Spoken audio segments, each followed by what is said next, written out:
Since the beginning of recorded history, the human race has been at war. First with members of their own family, then their fellow countrymen, and finally nations at large.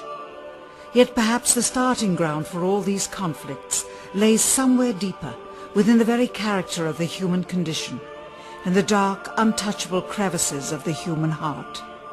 It is said that the first iniquity of free will began even before the maiden pilgrimage from the embryo, preceding the very creation of the earth itself, in the forelife of souls in the heavenly realms. The dawn of warfare, some believe, was initiated by a fallen angel, whose trespass against God was pride.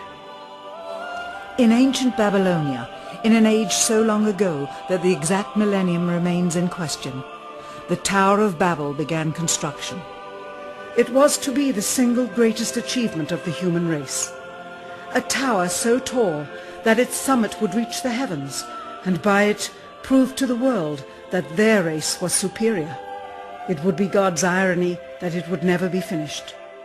Time passed, nations fell, a machine age emerged, and once again the ingenuity of the species which held dominion over all others unveiled what was at the time the most monumental accomplishment ever imagined, the largest machine yet constructed, an automation so mammoth and so revered even before its first demonstration that its only befitting name was Titanic.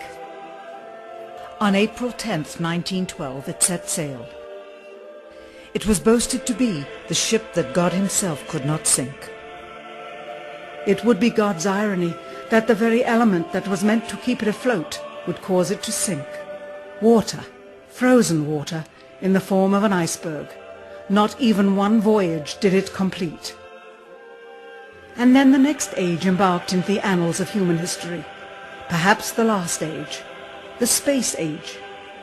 Competition for victor was unparalleled. Powerful nations spent billions in unabashed rivalry to outdo the other. The Soviet Union launched the first orbiting satellite, the first animal, the first man. They had logged 500% more hours in space than the United States. And in June of 1969, they launched an unmanned probe to the moon to retrieve the first soil sample from another world, just 1 month before Apollo 11. That's how close the race was.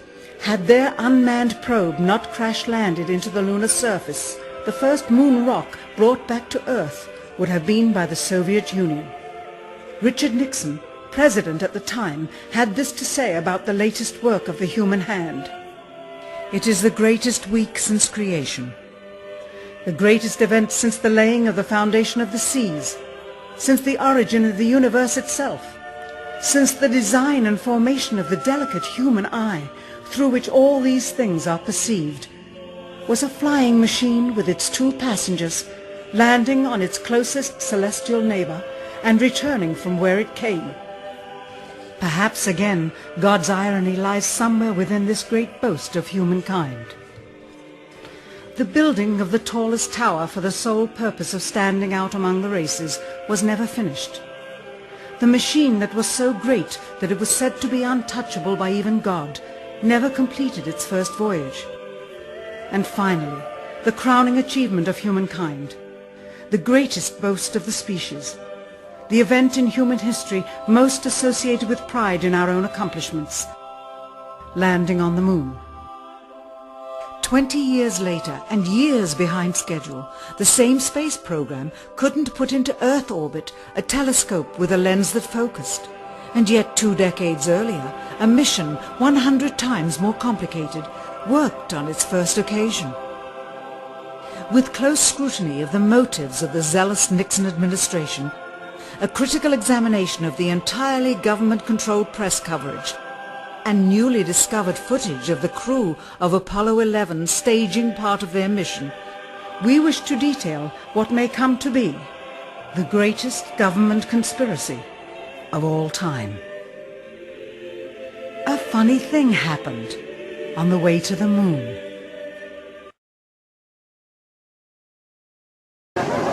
I'm convinced that in the space field, the Russians are ahead of us, particularly in large weightlifting capability, And that at the moment, the problem is not so much to catch up, but first build up the working speed that they have already demonstrated. After we are running as fast as they do, there's still a considerable gap to close, and only the future will tell whether we'll manage to close that gap. We cannot and will not ever get into this race as we should, so long as all of our objectives are short-term objectives. We've got to have no finite end to our objectives. The end of our objectives should be as far as we can see at any given time. But right now, we need a 10 to 12-year program that has as its ultimate goal the manned domination of space. And if we don't, we're going to be in trouble. I believe that this nation should commit itself to achieving the goal before this decade is out of landing a man on the moon and returning him safely to the earth. We must assure our preeminence in the peaceful exploration of outer space, focusing on an expedition to the moon in this decade. T-minus 60 seconds and counting. We passed T-minus 60. 55 seconds and counting. Neil Armstrong reported back when he received the good wishes. Thank you very much. We know it will be a good flight. Good luck and Godspeed. 40 seconds away from the Apollo 11 liftoff. All the second stage tanks now pressurized. 35 seconds and counting. We are still go with Apollo 11. 30 seconds and counting. Astronauts report it feels good. T-minus 25 seconds. 20 seconds and counting. T-minus 15 seconds. Guidance is internal. 12, 11, 10, 9. Ignition sequence start. 6.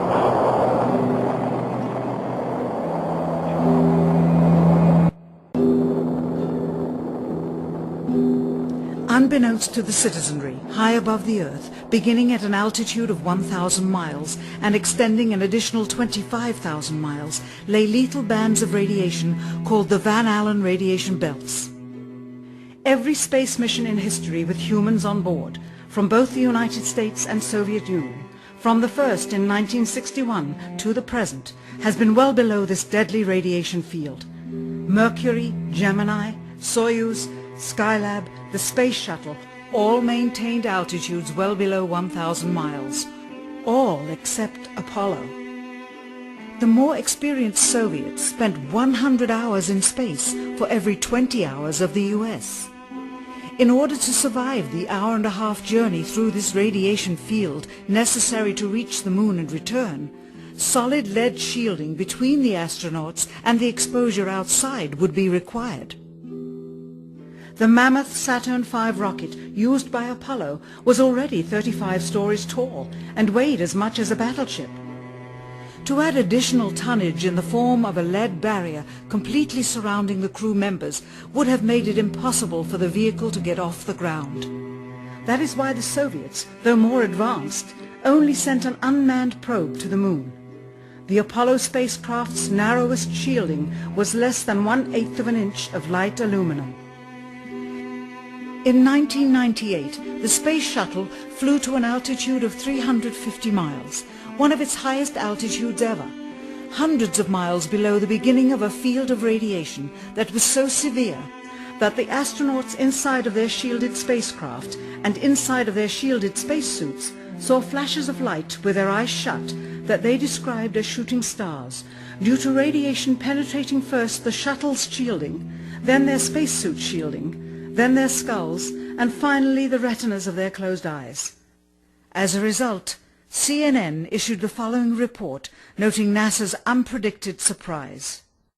The radiation belt surrounding Earth may be more dangerous for spacewalking astronauts than previously believed. Scientists say the phenomena known as the Van Allen belts can spawn killer electrons when the Earth's magnetic field changes. These electrons that are being studied could have an important effect not only on satellites, which has happened in the past, but could also affect the astronauts by creating large doses of radiation that could influence their health. The electrons can penetrate through various materials, including spacesuits, and can pass through, in fact, the walls of the space station, and can create high charges deep inside of these objects. President Kennedy, a man of political, not scientific background, set the irrevocable goal of landing a man on the moon by the end of the 1960s, just days after America's first astronaut had spent a mere 16 minutes in space, not even achieving a single orbit around the Earth. We choose to go to the moon in this decade and do the other things, not because they are easy, but because they are hard. We take an additional risk by making it in full view of the world. But as shown by the feat of astronaut Shepard, this very risk enhances our stature when we are successful.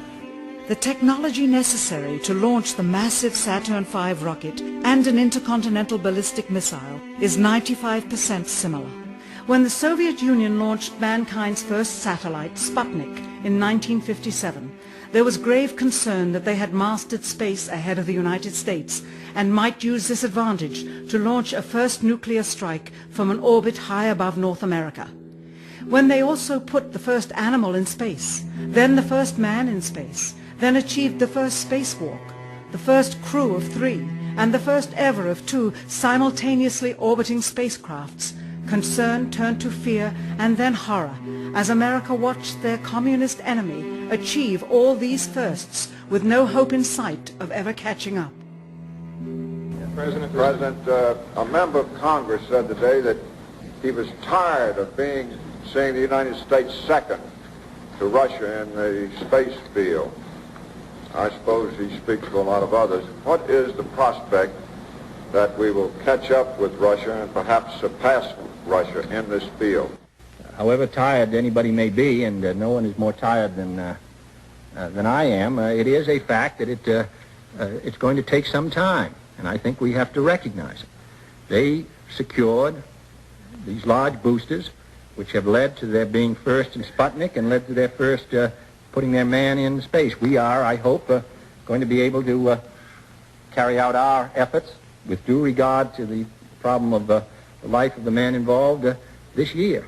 But we are behind. If it was impossible to better the Soviets in the space race, which was really a race of technological armaments, what could be done? How could America offset the threat of superior weaponry? Throughout the history of rivalry and war, astute generals of lesser armies than their counterparts have used deceit and misinformation as a method to achieve victory.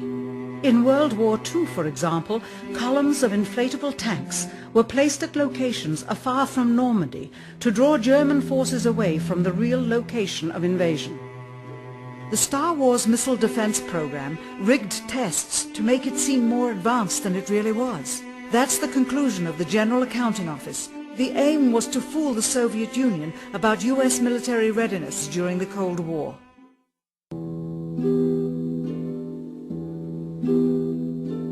Certainly, it was not possible to fool just the Soviets about US strategic capability in the 1960s, while somehow informing 200 million Americans of the truth secretly. In order for them to believe the United States had the capability to go to the moon, everyone would have to believe it.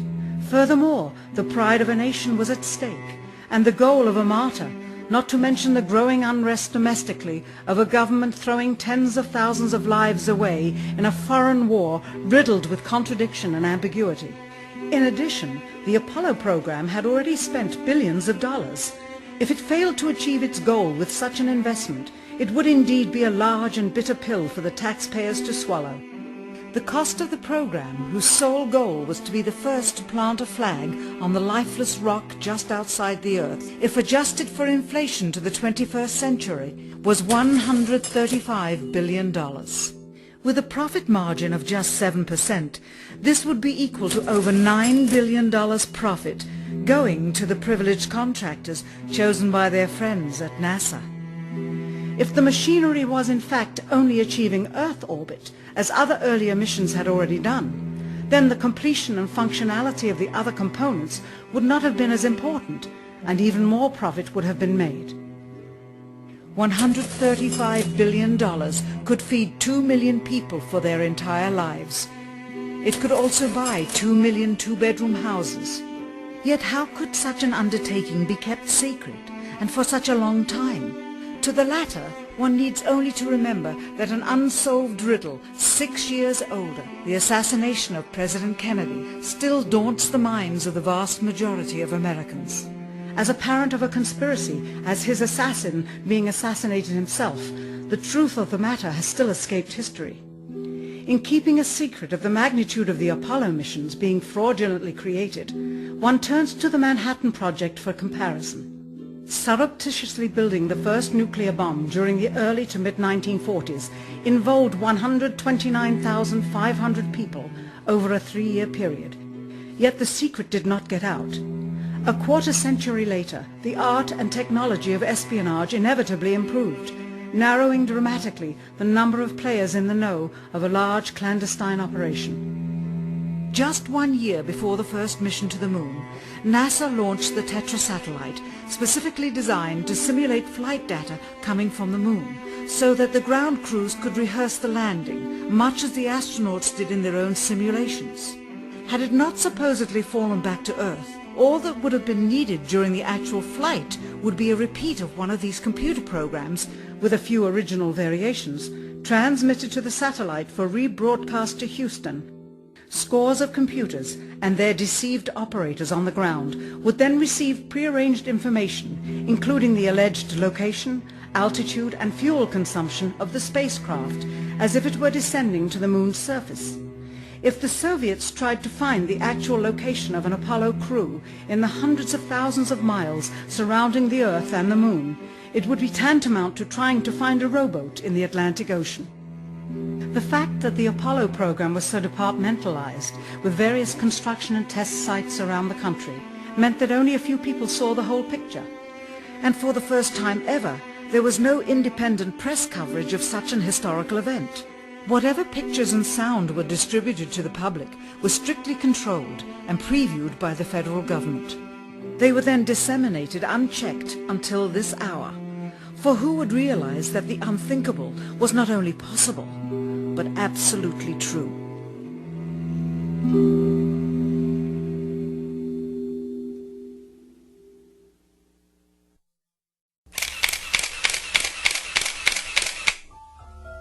And what of the photographs? What do they tell us? On 3 separate occasions, our office asked NASA's Public Relations Department for every single picture of an astronaut on the surface of the moon, just during the maiden voyage of Apollo 11. Many duplicates were sent. In all, fewer than 20 pictures were found, including first-hand investigation on site at the agency's vaulted archives. Quite surprising, considering the historical significance of the event. These very photographs are the same ones circulated year after year on anniversary commemorations. It is estimated that in just the first 60 minutes on the moon, motivated by the tenuous nature of the circumstances, many more exposures could have been expediently taken. Also surprising is the scarcity of photographs of the mission's chief pioneer, Neil Armstrong. The greatest achievement in human history, and of the man whose first step echoed around the world, dawning a new age of scientific enlightenment, there is only one full-body picture of him on the moon, besides this ghostly reflection. This one, taken by an automatic camera mounted on the side of the lunar module.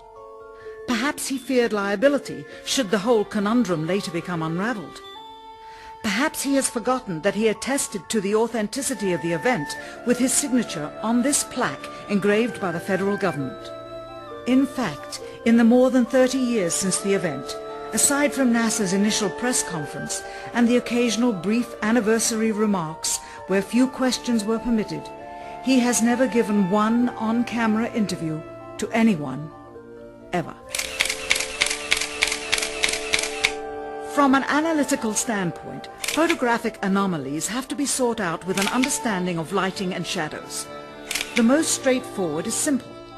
When objects are lit solely by the sun, as all the scenes on the moon were said to be, after all, lighting equipment was not only impractical, it was unnecessary in bright sunlight, then all shadows, regardless of the landscape, will run parallel with one another and never intersect, as shown by this example. In these seldom-seen photographs, obtained from a rarely used auxiliary NASA archival site, it is clear that these scenes were lit with artificial light. These shadows, which are cast at different angles, are evidence that a second light source is being used. In addition, the sun would not cause an isolated hotspot like this, only an artificial light would.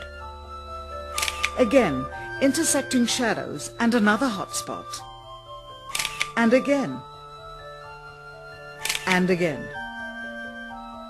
It is simply impossible for this picture to have been taken with sunlight on the moon. Here, the shadows are shown to be as black as pitch. And yet here, completely in a shadow, the astronaut is lit up like a Christmas tree. How can this be? Or this, on the shadow side of the lunar module.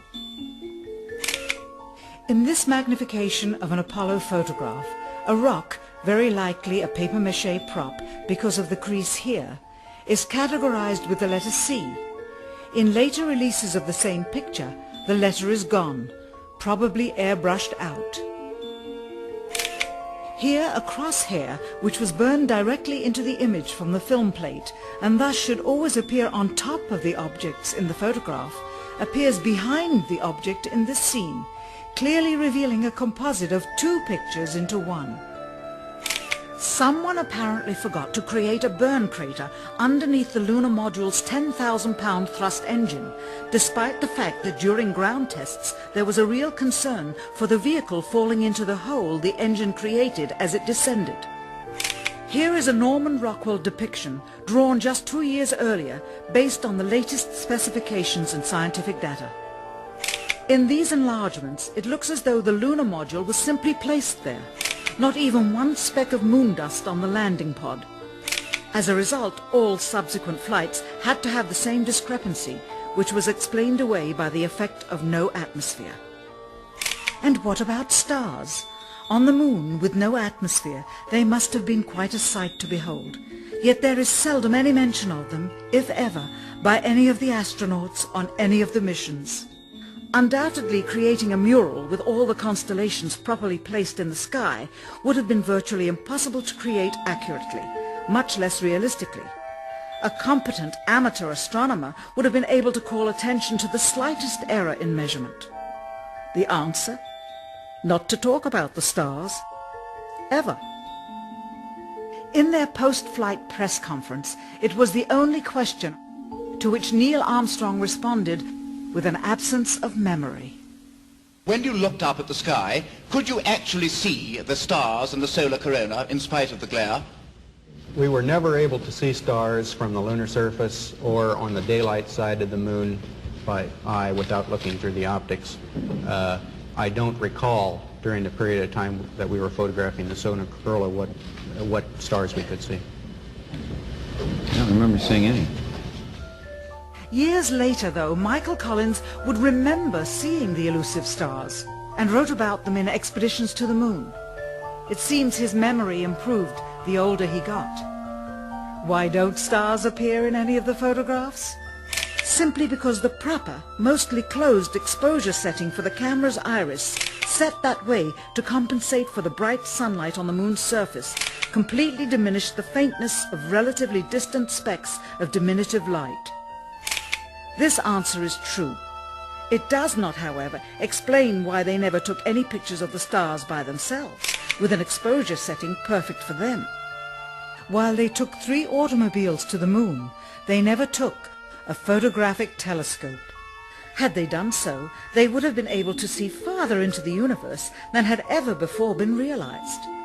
If they had taken a telescope and were not actually on the moon, they would have had to concoct undiscovered galaxies that might one day prove to be non-existent. The cost of the 3 moon rovers in 21st century currency? Nearly $60 million each, though they had fewer parts than a Jeep. Where was all this money going? Then there's the flag, blowing in the wind, at least twice, on the atmosphereless moon. We can only guess that most of the missions were staged inside for fear of possible aerial or satellite reconnaissance from an unfriendly nation. The backpacks, designed for 1/6 gravity, must have had the cooling systems removed to allow for movement without falling over. with very near and hot studio lighting that left one hot astronaut inside. Assuming that it was the astronauts inside after all, their faces were always covered. The necessary mammoth amounts of air conditioning were probably responsible for the air current. Here the editor cuts to a still shot of the flag just as the effect becomes noticeable. Here it is unchecked. This rare clip, attained decades ago, was never re-released with the inevitable increase in experience and scrutiny. To demonstrate 1/6 gravity, a bouncy, floaty feel to the astronauts' movements would be similarly achieved with relative simplicity. Slow motion. You are viewing the scenes as they aired more than 30 years ago. Now let's look at them with the speed doubled. It becomes discernible that they are, in fact, in Earth's gravity, and are no more leaving the ground than they would on Earth. It is clear from these rarely seen color television pictures that the crew of Apollo 11 brought a high-resolution color video camera with them on their mission, yet the only pictures broadcast live from the moon's surface were these from a low-definition black and white camera. In fact, the networks complained because in addition to this, they were forced to shoot the images, second generation, off of a projection TV of the technology of 30 years ago, and were not even allowed to take a direct feed, which further degraded the quality and clarity of the images. Perhaps this was precisely what NASA and the federal government had in mind. After all, it was a first, regardless of where they were.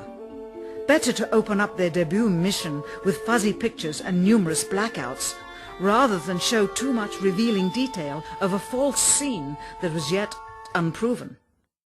And finally, the element that seals their fate. Of all the footage of Apollo 11 requested from NASA over a 5-year period, one gem was discovered just before the completion of this documentary. An old reel received by mistake.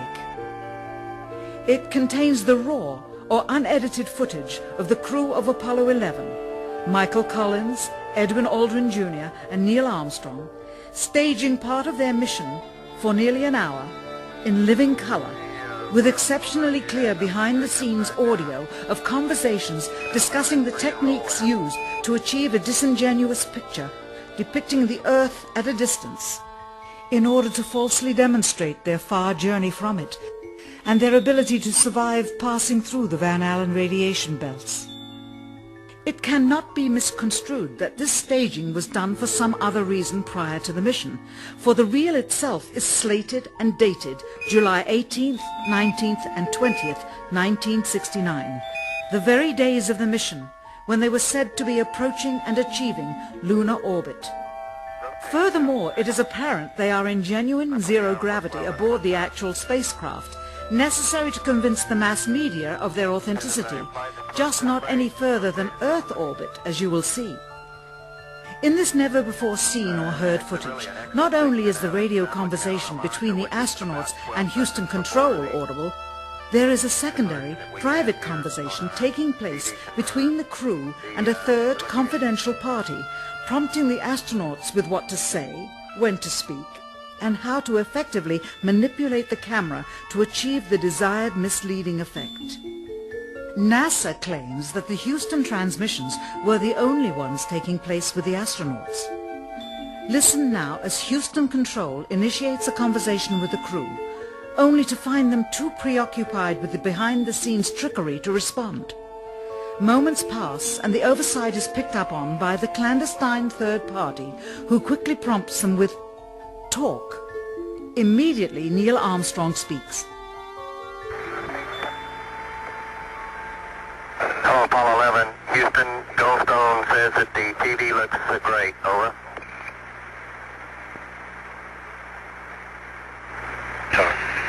Okay, Roger. We're mapping in on Earth. Again, the illusion they are attempting to create is the Earth at a distance to demonstrate their far journey from it and their ability to survive passing through the Van Allen radiation belts. Understand, too, that only about 20 seconds of this raw footage was ever broadcast to the public, and these conversations discussing their deception were believed to be private, until now. Here they discuss that these television transmissions were in fact not broadcast live as everyone believed. They were first screened and edited for playback later. Roger, Neil. We just wanted a narrative such that we can, when we get to playback, we can sort of correlate what we're seeing. Thank you very much. Here they discuss the fact that they have turned out the lights and have blocked out sunlight from entering the spacecraft through the other windows as to not cause any reflected light to fall onto the spacecraft's wall in the foreground. Okay, very good. Well, we shut out the sun coming in some of the other windows into the spacecraft, so it's looking through the number one window, and there isn't any reflected light. The reason this was done is so that the truth of the matter would not be revealed. It is this. Though the federal government would have you believe that this is a view of Earth from a distance out of the spacecraft's window as it nears the moon, it is not. What they have ingeniously done is placed the camera at the back of the spacecraft and centered the lens on a circular window in the foreground, outside of which it is completely filled with the Earth in low orbit.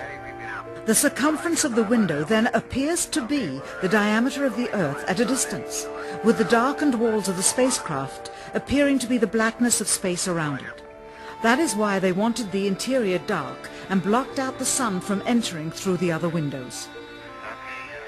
Here you can see the extruded window, probably 2 inches thick at the bottom. This is because the Earth's shine is coming in at a downward angle. It also causes the Earth to appear to be an irregularly shaped circle, for you are seeing the outside of the window at the bottom and the inside of the window at the top, which together form 2 different sized halves of a circle. Subsequently, this take was never used. As they perfected the shot, a crescent-shaped piece of black material was inset slightly into the window to create the illusion of the Earth's terminator line dividing night and day. It is uncannily convincing. During this segment, intended to be edited and played back later for the worldwide television audience, dated July 18, 1969, Neil Armstrong condemns himself as he states that he is 130,000 miles out, or halfway to the moon, as the NASA flight log also states on this date, when he is in reality in low Earth orbit of a few hundred miles.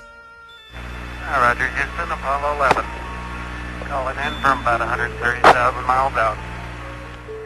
Here, during another segment, also intended to air after review, Neil Armstrong falsely explains to the viewers how the shot is attained by putting the camera's lens to the window's glass, as it would have to be if they were the claimed distance away from the Earth.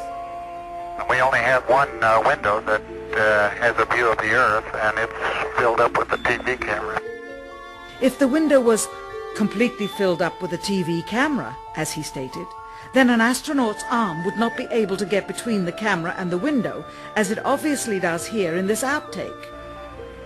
South America becomes invisible just off beyond the Terminator or inside the shadow. You can also notice how the astronaut operating the camera reacted to the mistake by attempting to pan away from it. Blue gas. See white bands of major cloud formations across the Earth. This is a segment that they believed wasn't even being recorded, much less suitable for broadcast, for the lens was being zoomed out and the scene was being changed to that of an interior of the astronauts at work, and apparently the stop button popped back up on the recorder without notice. Here is the diffused work light that they used to see camera controls, but not throw light onto the spacecraft's wall. Here they remove part of the crescent insert.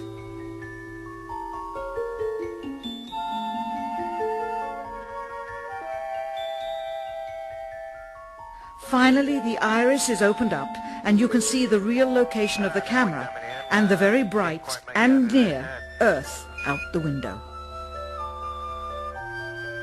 Here is the slate for the 19th of July, and the same shot of trickery on the 19th of July, and then the 20th, and the same misleading shot on the 20th. Later that evening, they were said to be walking on the moon. How can this be when they were in Earth orbit only 9 hours earlier, and the moon is some 3 days' journey away? Furthermore, if they genuinely went to the moon, why would they be faking any part of it? Why this trickery with the window? By faking being halfway to the moon, it becomes apparent that they did so because they could not even go halfway. It thus confirms that the stumbling block to their success was the lethal radiation of the Van Allen radiation belts.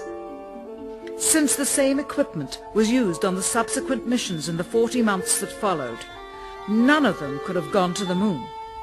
They only increased their proficiency at staging them. When some TV viewers of the second manned mission to the moon telephoned the networks complaining that reruns of I Love Lucy were being interrupted, it became clear that for the taxpayers, once was enough. But it wasn't enough for the government and contractors. Billions of dollars of pure profit went with each return. How coincidental that the following mission would have the element of life and death jeopardy. Apollo 13. Now the public would take going to the moon more seriously and be reconnected with the drama. We now realize that perhaps the reason Neil Armstrong has never given an on-camera interview is because he doesn't want to lie anymore. What threats may have been made upon such honorable men or their families to possess their reluctant cooperation and later ill feelings towards perpetuating this still darkened hour in American history. NASA's highest-ranking official, James Webb, resigned without explanation just days before the first Apollo mission. Why, when he was on the threshold of achieving the greatest accomplishment of his career? All 3 Apollo 11 astronauts also resigned shortly after their return. On the 25th anniversary of the event, in 1994, Neil Armstrong made a rare public appearance and held back tears as he spoke these brief cryptic remarks before the next generation of taxpayers as they toured the White House. Today we have with us a group of students among America's best. To you we say, we have only completed a beginning. We leave you much that is undone. There are great ideas undiscovered, breakthroughs available to those who can remove one of truth's protective layers. He is that layer. Perhaps someday soon, with the uncovering of this footage and its meaning, the true patriots of America will rise up or come forward and free the citizens and themselves from the sin that so easily entangles and from a federal government that needs to have the gangrene cut off. Even if the government's destruction would come from the truth, then it is not worthy to stand, and its betterment would inevitably follow. All of us are mortal. All of us will die. Perhaps the seeking of a clear conscience before that hour will motivate the truth into the light. Perhaps as citizens we should offer amnesty for this and other crimes of history, for facts from those involved, before the truth perishes with them. Why must we wait until the year 2017 to open the Kennedy assassination files? Perhaps they will not even be opened then, for the law that reluctantly stipulates their release says so with this clause, quote, with the exception of documents certified for continued postponement by the President. Whoever believes the citizens to be too immature for the truth are too immature for power. The truth will always set us free.